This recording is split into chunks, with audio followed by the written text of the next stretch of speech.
الحمد لله وكفى والسلام على عباده الذين اصطفى أما بعد. أعوذ بالله من الشيطان الرجيم. بسم الله الرحمن الرحيم.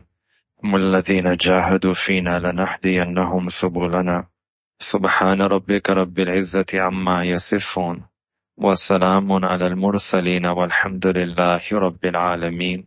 اللهم صل على سيدنا محمد وعلى آل سيدنا محمد وبارك وسلم. اللهم صل على سيدنا محمد وعلى آل سيدنا محمد وبارك وسلم. اللهم صل على سيدنا محمد وعلى آل سيدنا محمد وبارك وسلم. یہ پکا بند کرنا. اللہ تعالیٰ نے انسان کو 3 نعمتیں عطا فرمائی ہیں. پہلی نعمت ہے عقل. عقل ہماری سوچ کا مرکز ہے. ہمارے جو خیالات آتے ہیں وہ عقل سے آتے ہیں. اچھے خیالات بھی ہوتے ہیں، برے خیالات بھی ہوتے ہیں. دوسری نعمت انسان کا نفس ہے. نفس جو ہے وہ ہماری خواہشات کا مرکز ہے. It's the seat of our desires. ابھی کتنی بڑی اللہ تعالیٰ کی نعمت ہے کہ ایک انسان کی اچھی خواہشات ہوتی ہیں کہ میں اللہ والا بننا چاہتا ہوں، تہجد گزار بننا چاہتا ہوں، حج کرنا چاہتا ہوں، عمرہ کرنا چاہتا ہوں، نیک بننا چاہتا ہوں نا. یہ جو چاہتے ہیں، خواہشیں، یہ ساری کی ساری نفس سے آتی ہیں، اور جو بری خواہشات ہیں وہ بھی نفس کے ساتھ آتی ہیں. تو یہ نفس ایک نعمت ہے. اس کا صحیح استعمال کریں تو انسان اس کے ذریعے اللہ تعالیٰ کے قریب آ سکتا ہے. اور تیسری نعمت ہے قلب. انسان کا روحانی دل. یہ انسان کے جذبات کا مقام ہے. یعنی جذبہ ہو، محبت ہے. اب اللہ کی محبت ہو یہ اچھا جذبہ ہے، لیکن اگر غیر اللہ کی محبت ہو تو یہ جذبہ ٹھیک نہیں ہے. تو جذبات چاہے اچھے ہوں چاہے برے ہوں، ان کا تعلق انسان کے قلب کے ساتھ. اب اگر انسان کی اصلاح کرنی ہے، اگر انسان چاہتا ہے کہ میں اپنی اصلاح کروں، تو اس کے 2 طریقے ہوتے ہیں. ایک طریقہ تو یہ ہوتا ہے کہ نفس کا تزکیہ کر لے. اگر نفس کا ہم نے اصلاح کر لی تو انسان کی اصلاح ہو جائے گی. اس کے جو دلیل ہے نا، قرآن میں اللہ تعالیٰ فرماتے ہیں کہ وہ نفسی وما سواہا، کہ ہم نے ہر انسان کے اندر ایک نفس رکھا، فَأَلْهَمَهَا فُجُورَهَا وَتَقْوَاهَا. اس نفس کے اندر نیکی کی بھی صلاحیت ہے، تقوی کی بھی صلاحیت ہے، اور فسق اور فجور کی بھی صلاحیت ہے. قد افلح من زکاہا، لیکن فلاح اس شخص کے لیے ہے جو اپنے نفس کا تزکیہ کرے، جو اپنے نفس کو پاک کر لے، اپنے نفس کو صاف کر لے. وقد خاب من دساہا، اور وہ شخص ناکام ہو جائے گا، برباد ہو جائے گا جس نے اپنے نفس کی اصلاح نہیں کی. تو دیکھیں پتہ چلا کہ اگر نفس کی انسان اصلاح اپنے نفس کو پاک کر لے، صاف کر لے، تو اس سے انسان کی اصلاح ہو جاتی ہے. تو ایک طریقہ تو یہ ہے کہ نفس پہ انسان کوشش کرے، محنت کرے. اور ایک دوسرا طریقہ ہے کہ انسان اپنے قلب کو صاف کر لے. قلب کو، روحانی دل کو صاف کرے. قلب کو صاف کرنے سے بھی انسان کی اصلاح ہو جاتی ہے. انسان کے اندر جو بگاڑ ہے وہ ختم ہو جاتا ہے. اب اس کی دلیل حدیث مبارکہ میں نبی علیہ الصلوۃ والسلام نے ارشاد فرمایا کہ ہر انسان کے اندر ایک مضغہ ہے، یعنی گوشت کا لوتھڑا ہے، اور وہ جو آرگن ہے، یوں سمجھے، اذا صلحت صلح الجسد کلہ، اگر وہ جو لوتھڑا ہے وہ صاف ہو جائے، پاک ہو جائے، تو پورا جسم صاف ہو جائے گا، پورا انسان پاک ہو جائے گا. انسان کی اصلاح، یعنی اگر اس لوتھڑے کی اصلاح ہو گئی تو انسان کی اصلاح ہو جائے گی. وَإِذَا فَسَدَتْ فَسَدَ الْجَسَدُ كُلُّهُ، لیکن اگر اس کے اندر فساد آ گیا تو پھر پورے انسان کے اندر فساد ہے.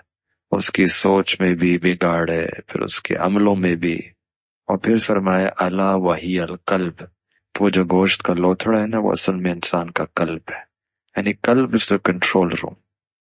کہ اگر قلب کی اصلاح ہو گئی، قلب کو صاف کر لیا، پاک کر لیا، تو پھر انسان کی اصلاح ہو جائے گی. پھر انسان کی خواہشات بھی قابو میں آ جائیں گی، اس کا نفس بھی قابو میں آ جائے گا. قلب کے ذریعے انسان کے نفس کی بھی اصلاح ہو جائے گی، اس کی سوچ بھی، خیالات بھی قابو میں آ جائیں گے. اب برے خیالات نہیں آئیں گے، اور اس کے جذبات بھی اچھے ہو جائیں گے۔ تو ہمارے مشائخ نے ہمیں جو طریقہ، ان دونوں میں آسان طریقہ ہے، آسان طریقہ یہ ہے کہ انسان اپنے قلب کے اوپر محنت کرے۔ آج کیونکہ لوگ کمزور ہیں روحانی طور پہ، تو قلب کے اوپر محنت کرنا یہ آسان ہے۔ آپ کسی سے کہیں کہ نا کہ نفس پہ مجاہدہ کرو، وہ مشکل مجاہدہ ہے۔ نفس کا جو مجاہدہ ہے یعنی کم کھانا، آپ کسی سے کہیں بھئی کھانا کم، آپ اللہ تعالیٰ کا قرب چاہتے ہیں تو آپ اب روزہ رکھنا شروع ہو جائیں تو وہ پریشان ہو جائے گا، ایک دو دن آئے گا پھر تیسرے دن آئے گا ہی نہیں، کیونکہ مشکل مجاہدہ ہے۔ ہماری ہمتیں کم، ہم کمزور، اتنے سارے ڈسٹریکشنز ہمارے ارد گرد ہیں، تو ہم وہ اس طرح کے مجاہدات نہیں کر سکتے جو ہمارے بڑوں نے کیے تھے۔ ان کی مجاہدات اگر ہم پڑھنا چاہیں تو انسان حیران ہو جاتا ہے کہ روزہ رکھتے تھے اور پانی کا ایک گھونٹ پیتے تھے، اس سے اپنی افطاری کرتے تھے۔ اب اگر ہم کسی کو بتائیں نا اگر اللہ تعالیٰ کے قریب آنا ہے تو آپ کو یہ کرنا پڑے گا، تو شاید 100 میں سے ایک ہی ہوگا کوئی کہے گا کہ ہاں میں کرنے کو تیار ہوں۔ تو اب وہ راستہ ہم کمزور لوگوں کے لیے مشکل ہے، مجاہدات کرنا۔ تھوڑا سا کھاتے تھے، تھوڑا سا پیتے تھے، تھوڑا سا سوتے تھے، اور عبادت ٹکا کے کرتے تھے۔ پوری پوری رات عبادت ہو رہی ہے، پوری پوری رات تہجد۔ ایک رات میں امام حنیفہ رحمۃ اللہ علیہ کے بارے میں آتا ہے کہ عشاء کی وضو سے فجر کی نماز پڑھتا ہے۔ اب یہ ہمارے لیے تو اگر کوئی بتائے کہ یہ طریقہ ہے اللہ تعالیٰ کے قریب آنے کا تو پھر تو ساری فیل ہو جائیں گے۔ تو لہٰذا اللہ تعالیٰ نے ہم پر بہت بڑی مہربانی فرمائی کہ چونکہ ہم کمزور ہیں تو ایک آسان راستہ ہمیں عطا فرما دیا۔ ویسے بھی دیکھیں دنیا میں ہم سفر کرتے ہیں، پہلے زمانوں میں سفر مشکل ہوتا تھا، آپ کو سعودیہ جانا ہے تو آپ کو اونٹوں پہ جانا ہے، بحری جہاز کا سفر ہے، مہینے لگتے تھے پہنچنے کے اندر۔ لیکن اب اس زمانے کے اندر اللہ تعالیٰ نے آسانی کر دی، اب جہاز میں بیٹھتے ہیں اور 4 گھنٹے کے اندر کراچی سے ریاض پہنچ جاتے ہیں، کراچی سے جدہ پہنچ جاتے ہیں۔ تو جس طریقے سے اللہ تعالیٰ نے یہ جسمانی سفر کو آسان فرما دیا، بالکل اسی طریقے سے یہ جو روحانی سفر ہے اس کو بھی اللہ تعالیٰ نے آسان کر دیا کہ اگر کوئی اللہ تعالیٰ کے قریب آنا چاہتا ہے تو آسان طریقہ ہے۔ اور طریقہ کیا ہے کہ انسان اپنے قلب کے اوپر محنت کرے، اپنے روحانی دل کو محنت کرے۔ اس پہ محنت کریں گے، اس کو صاف کریں گے، اس کو پاک کریں گے، اس کے ضمن کے اندر نفس کی بھی اصلاح ہو جائے گی۔ نفس کی جو خواہشات ہے نا وہ بھی پھر شریعت کے دائرے کے اندر آ جائے۔ وہ کیسے؟ جس سے میں نے پہلے بتایا نا، اب اس کی مثال دیکھیں، جب الیکشن سیزن ہوتا ہے، جب پولیٹیشنز ہوتے ہیں ان کو ایک سیٹ چاہیے ہوتی ہے، وہ اس ایک سیٹ ایک جذبہ ہوتا ہے کہ ہمیں بھئی سیٹ چاہیے، تو ایک دل میں ایک ایموشن، ایک جذبہ ہے which is driving whatever they're doing۔ لیکن وہ جذبہ اتنا اسٹرانگ ہوتا ہے کہ پھر وہ اپنی نیندیں قربان کر دیتا ہے، اپنا کھانا پینا کم کر دیتا ہے، ایک دھن ہوتی ہے، مگن ہوتے ہیں۔ بلکہ ہم نے تو دیکھا ہے کہ بہت ہی ایکسٹریملی ویلدی پیپل لیکن سیٹ کی خاطر وہ کچی آبادی میں جا رہے ہیں، لوگوں سے مل رہے ہیں، فقیروں سے مل رہے ہیں، ان کے ساتھ بیٹھ رہے ہیں، روکھی سوکھی کھا رہے ہیں، لیکن اپنے نفس کو پامال کر رہے ہیں۔ ورنہ اتنا اونچا آدمی کبھی یہاں ایسی سڑکوں پہ آیا ہی نہیں ہوگا، ایسے لوگوں کے ساتھ کبھی بیٹھا ہی نہیں ہوگا، کبھی ایسے زندگی میں کوئی کھایا ہی نہیں ہوگا اس نے کھانا، لیکن چونکہ ووٹ چاہیے، سیٹ چاہیے، ایک دل میں ایک جذبہ ہے تو اپنے نفس کو پامال کرنے کے لیے تیار ہو گیا۔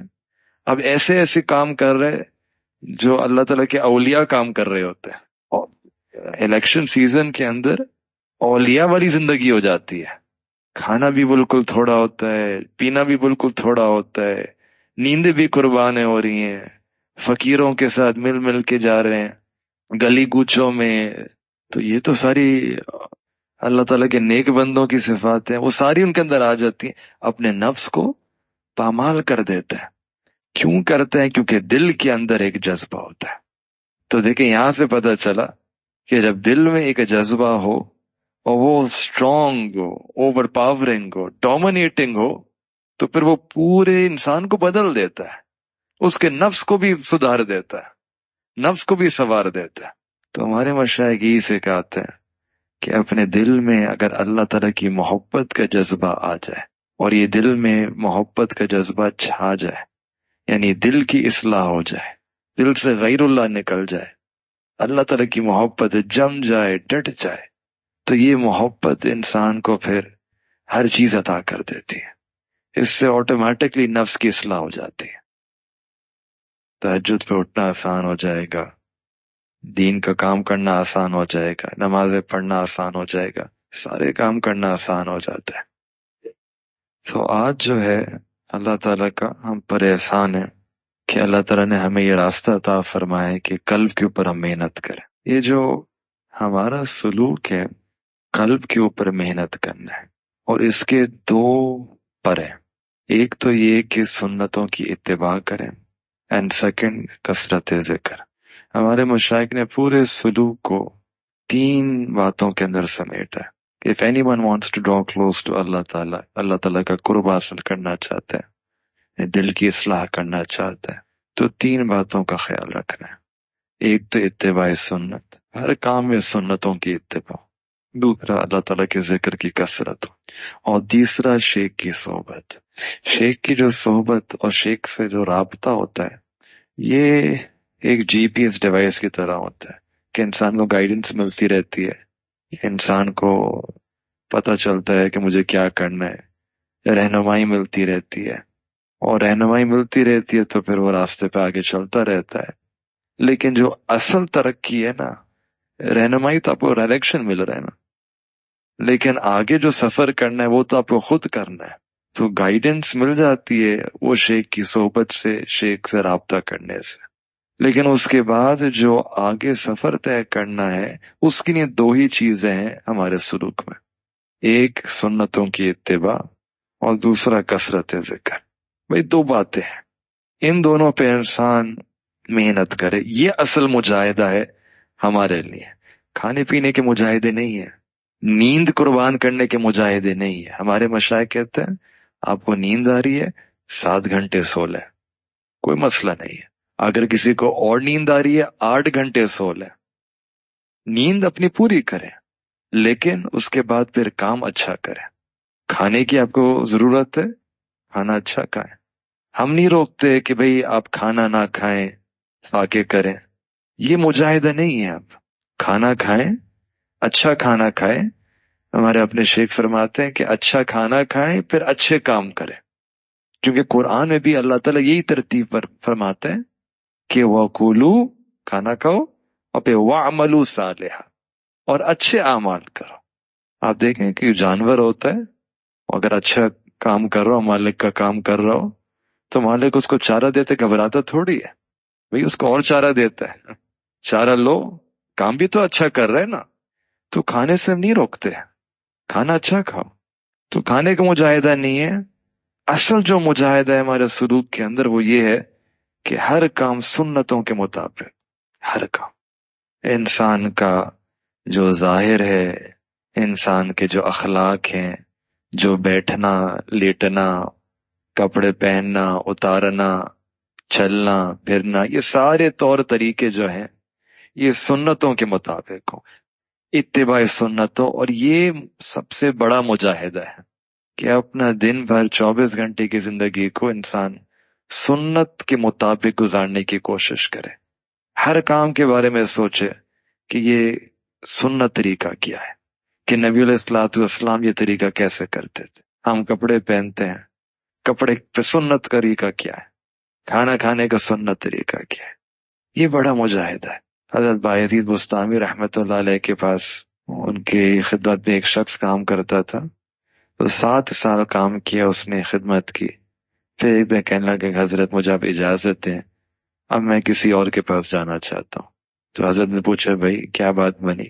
فرمانے لگا حضرت میں آپ کے پاس آیا تھا، میں نے سوچا کہ آپ بہت بڑے اللہ والے ہیں، بزرگ ہیں، کوئی کرامت نظر آئے گی، لیکن میں نے 7 سال آپ کے ساتھ گزارے، مجھے کوئی چیز ایکسٹرا آرڈنری نظر نہیں آئی، کوئی کرامت نظر نہیں آئی آپ کی، آپ تو جس طرح عام لوگ ہیں ویسی زندگی ہے۔ تو حضرت نے ان سے پوچھا اچھا یہ بتاؤ کہ 7 سال کے اندر کوئی ایسا کام میں نے کیا تو میں نظر آیا جو سنتوں کے خلاف؟ تو اس نے کہا حضرت نہیں۔ یہی تو سب سے بڑی کرامت ہے، یہی تو سب سے بڑا مجاہدہ ہے کہ ہر کام سنتوں کے مطابق کرنا، یہ اللہ تعالیٰ کے قریب آنے کے لیے سب سے آسان راستہ، اور ہے بڑا مجاہدہ ہی۔ تو اس کی ہمیں کوشش کرنی ہے۔ اب سنتوں کی اتباع ہم کیسے کریں؟ وی وش دس واز آٹومیٹک، ہم نے بٹن دبایا اور بس اب سنتوں کی اتباع شروع ہو جائے، لیکن ایسا نہیں ہے۔ اس کے لیے ہمیں طریقے اپنانے پڑیں گے، ٹیکنیکس اپنانی پڑیں گی۔ ایک تو ہے نا کہ ہم نے اہمیت پتہ چل گئی مجھے، اپنے طور پہ اب ہم کوشش بھی کر رہے ہیں، ہم نے کچھ مسنون دعاؤں کی کتاب خرید لی، سنت دعائیں یاد کر لی، موقع پہ پڑھنا شروع کر دیا، یہ ساری چیزیں کرنی ہیں۔ ہم احادیث مبارکہ پڑھتے ہیں، ہم نے نوٹس بنا لی کہ اچھا یہ چیز سنت ہے، انسان کوشش کرے کہ میں اس کو عمل میں لانے، try to practise those things. یہ تو انسان اپنا جتنا علم بڑھتا چلا جاتا ہے سنت کا، اس پہ پھر انسان کوشش کرے کہ میں ان پہ عمل کروں۔ لیکن ایک فنڈامنٹل جو ٹیکنیک ہے کہ جس سے سنت پہ عمل کرنا بہت آسان ہو جاتا ہے، آٹومیٹک ہو جاتا ہے، وہ یہ ہے کہ انسان ذکر کی کثرت کرے۔ کثرت ذکر سے سنتوں کی اتباع کرنا آسان ہو جاتا ہے، اور یہ چیز اللہ تعالیٰ نے قرآن میں ہمیں ٹیکنیک سکھائی ہے۔ دونوں چیزوں کو اللہ تعالیٰ نے قرآن میں جوڑا ہے۔ ہمارے مشائخ نے یہی تو کام کیا ہے کہ قرآن کو ایسی نظر سے دیکھا ہے کہ اس میں سے جو جولز ہیں اور جو جیمز ہیں اور جو پرلز ہیں وہ ہمیں لا کے دے دیے کہ بس یہ چند اعمال ہیں جو موٹے موٹے اعمال ہیں، جو بنیاد ہیں، پلرز ہیں، یہ بنیاد کر لو، ان بنیاد کی وجہ سے باقی چیزیں اللہ تعالیٰ خود ہی آسان کر دیں گے۔ تو وہ جو بنیادی اعمال ہیں نا، جن سے اللہ تعالیٰ کی رحمت کھچتی ہے، پھر آگے کا سفر آسان ہو جاتا ہے۔ ان میں سے میں نے کہا اتباع سنت، لیکن اتباع سنت کی بھی بنیاد کیا ہے؟ وہ کثرت ذکر ہے۔ لَقَدْ كَانَ لَكُمْ فِي رَسُولِ اللَّهِ أُسْوَةٌ حَسَنَةٌ لِمَنْ كَانَ يَرْجُو اللَّهَ وَالْيَوْمَ الْآخِرَ وَذَكَرَ اللَّهَ كَثِيرًا، کہ نبی علیہ الصلوۃ والسلام کی جو سنت مبارکہ ہے وہ اسوۃ حسنہ ہے، it's a model for everyone to emulate. لیکن who will be attracted by that model? Who will find that model to be beautiful?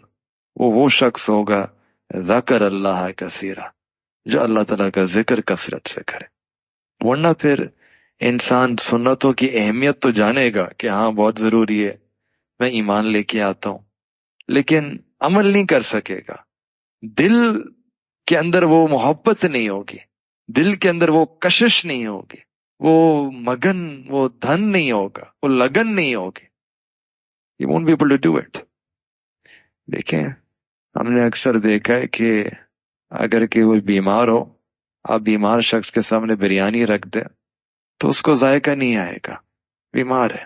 تو بالکل اسی طریقے سے سنت تو ہے بیوٹیفل، لیکن ہمارا دل بیمار ہے، اس وجہ سے ہمیں وہ سنت پہ عمل کرنا سمجھ میں نہیں آتا، ہم اس کی طرف کھنچتے نہیں چلے جاتے، بہانے ڈھونڈتے ہیں۔ دل بیمار ہے، اور دلوں کی بیماری کی جو شفا ہے وہ اللہ تعالیٰ کے ذکر میں۔ شفاء القلوب ذکر اللہ، قلب کا جو شفا ہے وہ اللہ تعالیٰ کے ذکر میں رکھی ہے۔ اور اسی وجہ سے قرآن میں جگہ جگہ اللہ تعالیٰ نے بنیاد بتائی ہے کہ ذکر کرنا ہے اور کثرت سے کرنا ہے۔ کتنی جگہ یہ حکم آیا ہے اذکر اللہ ذکرا کثیرا، کثرت سے اللہ کا ذکر کرو۔ اللہ تعالیٰ تعریف فرماتے ہیں وَالذَّاكِرِينَ اللَّهَ كَثِيرًا وَالذَّاكِرَاتِ، وہ مرد جو اللہ تعالیٰ کا کثرت سے ذکر کریں، جو عورتیں اللہ تعالیٰ کا کثرت سے ذکر کریں۔ ہماری جو بنیادی کمزوری ہے وہ یہ ہے کہ ہم کثرت ذکر نہیں کرتے۔ ہم 5 منٹ کا مراقبہ کر لیا، 10 منٹ کا مراقبہ کر لیا، ہم اس کو کافی سمجھتے ہیں۔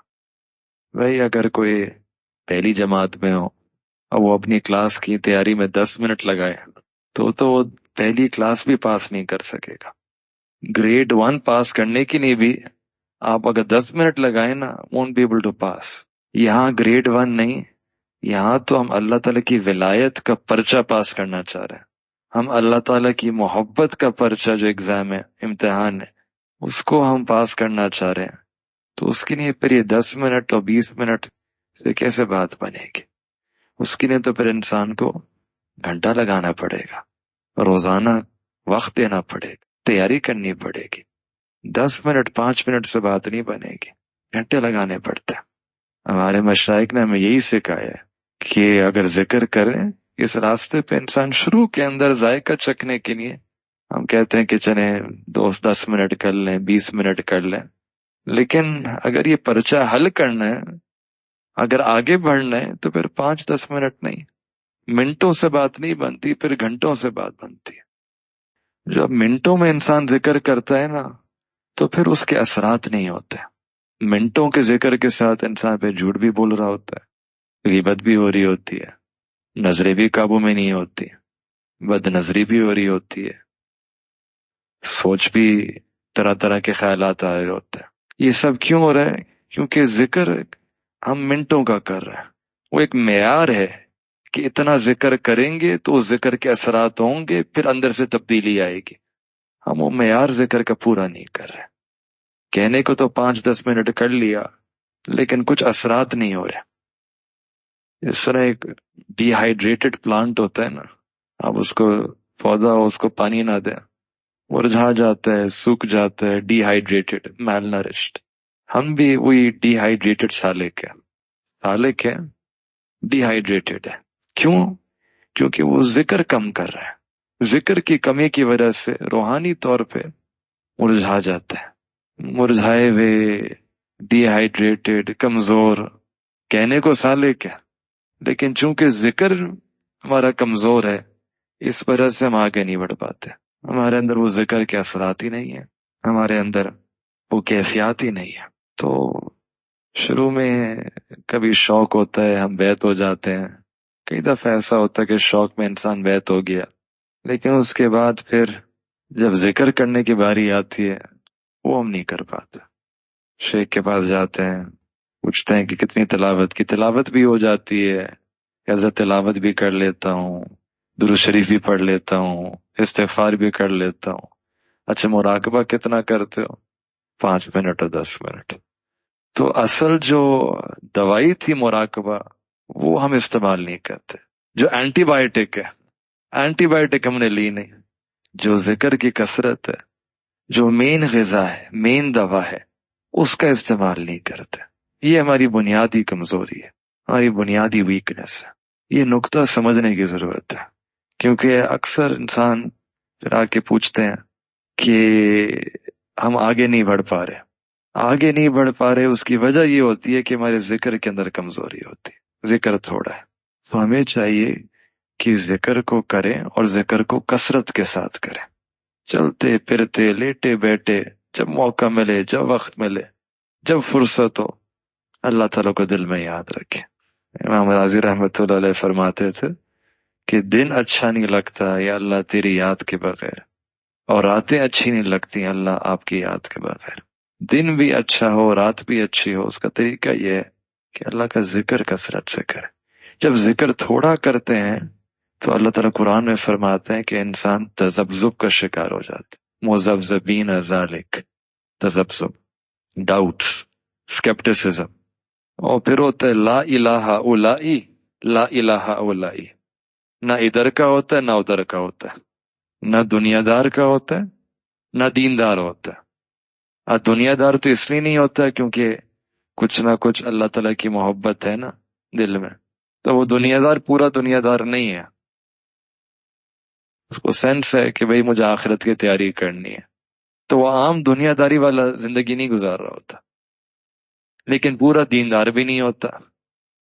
جب دینداروں میں آتا تو اس کا اپنے گناہ آتا تھا کہ میں تو یہ گناہ کر رہا ہوں، میں کیسے دیندار ہو گیا. تو نہ ادھر کا نہ ادھر کا. پھر وہی مثال ہوتی ہے کہ جو دھوبی کا کتا، نہ گھر کا نہ گھاٹ کا. تو اس کی وجہ یہ ہوتی ہے کہ ہم ذکر تھوڑا کرتے ہیں. تو اگر ہم بدلنا چاہتے ہیں، آگے بڑھنا چاہتے ہیں، تو اس کے لیے ہمیں ذکر اپنی جو بنیاد ہے، اس بنیاد کو مضبوط بنانا پڑے گا. اس کا طریقہ یہ ہے کہ انسان کثرت سے ذکر کرے. ذکر کی کثرت ہوگی تو پھر سنتوں کی اتباع ہو جائے گی. آٹومیٹکلی سنتوں کی اتباع ہو رہی ہوگی، سنتوں کا اہتمام کریں، ہر کام سنتوں کے مطابق کریں. یہی ولایت کا معیار ہے، یہی متقی ہونے کا معیار ہے۔ اور پھر جب سنتوں پہ انسان عمل کر رہا ہوتا ہے تو پھر تو یہ ایک ہائی وے ہے اللہ تعالیٰ کے تک پہنچنے کے لیے، ایک ہائی وے آرام سے پہنچ جاتے ہیں۔ اگر ابھی ہم کسی سے کہیں کہ بھئی آپ کو سعودیہ جانے لیکن آپ کو پیدل جانا ہے، بچارا پریشان ہو جائے گا کہ میں پیدل کیسے جاؤں، راستہ بھی اتنا لمبا، اور پھر راستے کے اندر کچھ بھی ہو سکتا ہے، رکاوٹیں آ سکتی ہیں، کھانے کی مصیبت، پینے کا تیاری کرنی ہوگی، ساری چیزیں لے کے جانا ہوگا، کتنا طویل سفر ہوگا، پریشان ہو جائے گا۔ لیکن اگر اس کو پھر آپشن دیں کہ ہم نے آپ کا ٹکٹ کرا دی ہے، آپ بیٹھے بائی ایئر چلے جائیں، وہ یہ سفر 4 گھنٹے میں طے کر لے گا۔ بالکل اسی طریقے سے کہ یہ جو راستہ ہے نا، اتباع سنت اور کثرت ذکر، یہ بائی ایئر راستہ ہے اللہ تعالیٰ تک پہنچنے کے لیے۔ یہ بائی ایئر راستہ ہے، شارٹ کٹ راستہ ہے، آسان راستہ ہے، لمبا راستہ نہیں ہے۔ باقی جو راستے ہیں نا، مجاہدہ کرنا، وہ ایسا ہی ہے جیسے انسان پیدل چل رہا ہو، مشکلات آتی رہتی ہیں، آ سکتی ہیں، ہو سکتا ہے منزل پہ انسان پہنچا ہی نہیں۔ لیکن ہمارے مشائخ نے ہمیں جو راستہ دیا ہے نا، یہ اتباع سنت والا ہے، یہ واقعی آسان طریقہ ہے، جہاز کی طرح انسان پہنچ جاتا ہے۔ ہمیں اپنے ان 2 چیزوں پہ محنت کرنی ہے۔ ذکر کی کثرت، ذکر کی کثرت کیسے ہونی چاہیے؟ ایسی ہونی چاہیے کہ ہمیں جو وقت بھی ملے نا، چاہے 5 منٹ ہو، چاہے 10 منٹ ہو، چاہے 20 منٹ ہو، یا آدھا گھنٹہ ہو، 1 گھنٹہ ہو، جو وقت بھی ہمیں فارغ ملے اس کو ہم اللہ تعالیٰ کی یاد میں گزار لیں۔ منٹ ملتے رہتا ہے، ہر انسان کو اس طرح کا فارغ وقت ملتا ہے، تو جو فارغ وقت ملے، چاہے منٹ ہو چاہے گھنٹہ ہو، اللہ تعالیٰ کی یاد میں اس کو گزار دیں، اللہ تعالیٰ کا ذکر کریں۔ اچھا، جو لوگ کہتے ہیں نا کہ ہم تو کام کرتے ہیں دفتر میں، ہم تو پڑھاتے ہیں، ہم مصروف ہیں، تو اس کے لیے پھر شریعت ہی نہیں کہتی کہ اپنا کام چھوڑ دو، شریعت یہ کہتی ہے کہ کام کرو لیکن اپنے دل میں اللہ تعالیٰ کو یاد رکھ۔ یہ کس نے کہہ دیا کہ ہم دل میں کسی اور کو بٹھا لیں؟ دل میں اللہ تعالیٰ کو یاد رکھو اور کام کرو، جو کام ہے کرو، لیکن یہ تو کوئی نہیں کہتا نا کہ دل میں کسی اور کو بٹھانا ہے۔ دل میں شریعت کہتی ہے اللہ تعالیٰ کو بٹھا لو، اللہ تعالیٰ آ جائے، اور باقی دنیا میں جو کام کرنا ہے کرتے رہو۔ صحابہ کرام کی یہی تو صفت ہے، رجال لا تلہیہم تجارت ولا بیع عن ذکر اللہ، تجارت بھی کرتے ہیں، مارکیٹ میں لین دین بھی کر رہے ہیں، بے بھی کر رہے ہیں، شراب بھی کر رہے ہیں، یعنی ساری مارکیٹ کے اندر ہے، جو پلیس جہاں سب سے زیادہ انسان کی انٹریکشن انگیجمنٹ ہوتی ہے۔ آفس جاب تھوڑی ہے، ڈیسک جاب تھوڑی ہے کہ کوئی مل ہی نہیں، آپ بیٹھے آرام سے، یہ تو fully interacting engaging with the people. لیکن این اس موقع پہ بھی ان کی صفت کیا ہے کہ اللہ تعالیٰ کی یاد سے غافل نہیں ہے۔ تو مطلب یہ کہ مصروف آدمی بھی اللہ تعالیٰ کا ذکر کرے، دل میں اللہ تعالیٰ کو یاد رکھے۔ یہ کس نے کہہ دیا کہ دل میں کسی اور کو یاد کرنا؟ حدیث مبارکہ میں آتا ہے کہ جو ایک صادق اور امین تاجر ہوگا، تجارت کرنے والا، سچا امانت دار، تو قیامت کے دن اللہ تعالیٰ اس کو صدیقین اور شہداء کو رتبہ عطا فرمائیں گے۔ تو یہ نہیں ہے کہ انسان تجارت چھوڑ دے، کام چھوڑ دے، کرے شریعت کے مطابق کرے، لیکن دل میں مقصد یہ ہے، مقصود یہ ہو کہ ہر وقت دل میں اللہ تعالیٰ کو یاد کرتے رہے۔ مشکل نہیں ہے، ہر کام کرنے سے پہلے انسان اللہ تعالیٰ سے اپنی تار جوڑ لے کہ یا اللہ میں یہ کام کرنے جا رہا ہوں، میرا دل آپ کو یاد کر رہا ہے، پھر کام شروع کرے، پھر اپنے آپ کو چیک کریں، 20 منٹ بعد، آدھے گھنٹے بعد اپنے دل کو چیک کریں، کیا کہ دل غافل ہو گیا تو دوبارہ تار جوڑ لیں کہ اوہو I become so heedless, so occupied in my work that I became forgetful of Allah Ta'ala. Let me reconnect.